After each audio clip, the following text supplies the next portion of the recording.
Hello and welcome to The Financial Dad, where I, your average young adult, ask my dad, your not so average financial advisor, all of my burning finance questions. And yes, this is my real dad.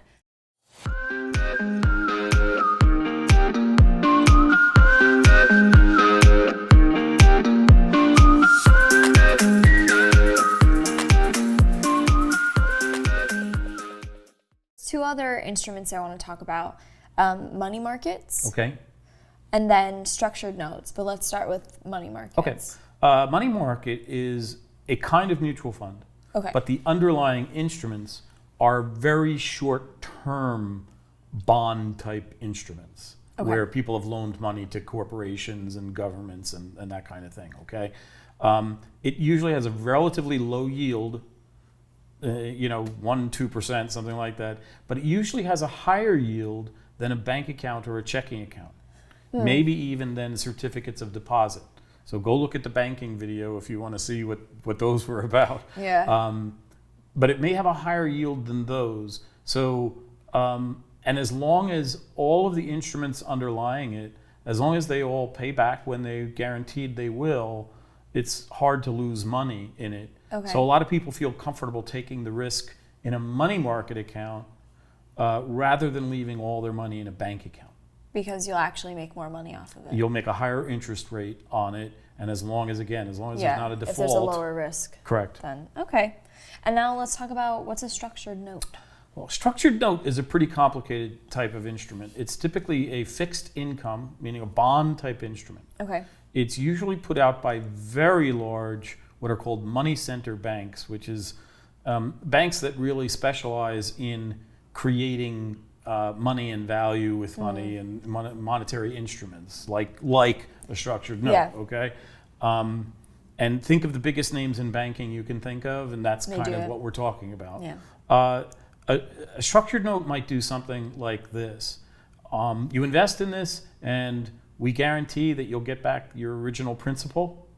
Also, on top of that, if the stock market rises, we guarantee you that we'll give you 70% of whatever the stock market does. Okay. So it would be used in an instance where someone's looking for safety of principal, safety of their underlying money. You're not going to actually lose the money that you put into it. Correct. But they also want the potential to do better than a money market fund or a bank or checking or savings account. And so we're back to that same thing. Can I do better than just leaving money in the bank? Yeah, opportunity. With this instrument, opportunity cost. Very good. Another separate video. So that would be one instance of a structured note. That would be kind of like a principal protected note. There's another kind of note that might say, this note is going to track the progress of the Standard & Poor's 500 stock index, which is the 500 largest companies in the United States. And the first 20% of any loss to that index, you won't experience. Everything after that, you'll experience 20% less than. So if the market's down 25%, you're down 5%. And this means at maturity, okay? On the upside, maybe you only get 80% of whatever the upside is of the stock market. So you get close to stock market returns at less than stock market risk. Okay. And your risk is that the company that issues it, the big bank, defaults on it for some reason. That's the primary risk that you don't have with going right into the stock market. Okay. But for some people, going through a third party, technically. Yep. But so for some people, that might be appealing to have much less stock market risk, even though they know they can't make as much money as the stock market would have made. That might be appealing to a lot of people because they don't like the downside risk of the stock market, and they want less of that risk. Well, let's talk about risks. Okay. While we're on the subject, we've talked about market risk. Let's talk about credit risk. What's that? Okay. Well, so by comparison to market risk is the risk that you're in something and the whole market goes down and you just go with it, irrespective of how much value there is to your company.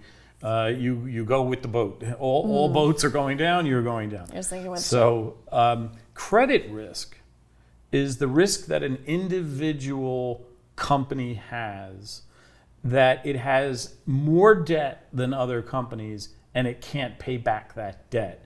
Therefore, the stock is impaired or goes down in value. So if you have two companies, one has no debt whatsoever, and one has a ton of debt. So to be profitable, it has to pay all that interest on that debt first before it can make a profit.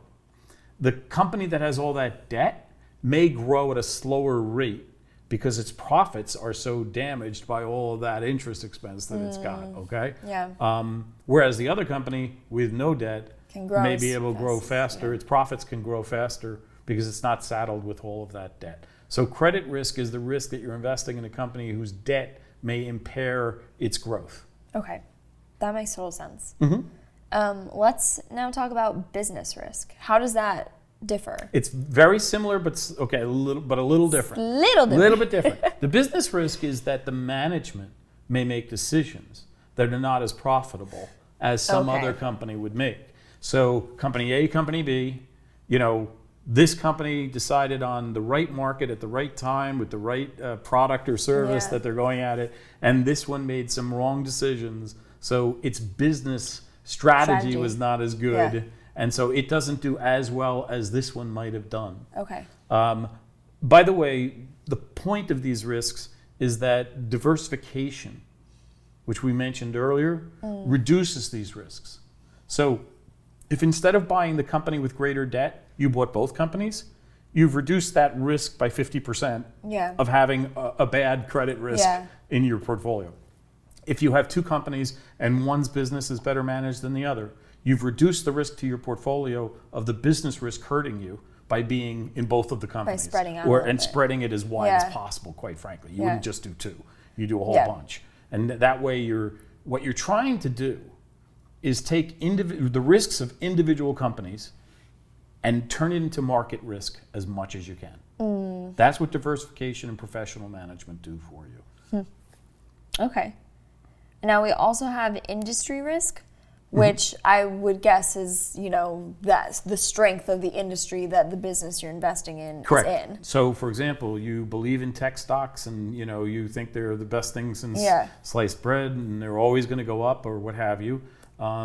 And you're investing in them at a time when they happen to be pretty overvalued, and something happens and the industry takes a big hit. But at the same time, defense stocks do very well. So this industry, if you're all in this industry, you run the industry risk, of going down with it. Your money could go down even when the market is going up, where other industries are going up. So by diversifying industries with your holdings, by having more than one industry, by having a series of different industries, you diversify out that risk and reduce the risk to your portfolio of any one industry being a bad one. Okay. And now the last one I want to talk about is inflation risk. Okay. Well, inflation risk is the risk that while your money might grow from, increase in value, it may increase more slowly than the rate of inflation. And if it does that, it means less. It means it purchases less. You have less what's called purchasing power with your money. So as this video is being made, we're living through a period of high inflation. And so if your money earns 4% when inflation is 8%, you've lost 4% purchasing power with your money, even though your money is worth 4% actual dollars higher than it was back at the beginning of the investment. So inflation risk is the risk that your portfolio is not positioned to protect you against inflation. And to protect against inflation, typically advisors will recommend some kind of holdings that should do well in an inflationary environment. So that's the way that you diversify that risk. Okay. Well, that's it for part 3 of our investment installment videos. Make sure you click on next for part 4. Thanks so much for watching this video. If you have any questions for us, feel free to reach us at our website and make sure to click on to the next.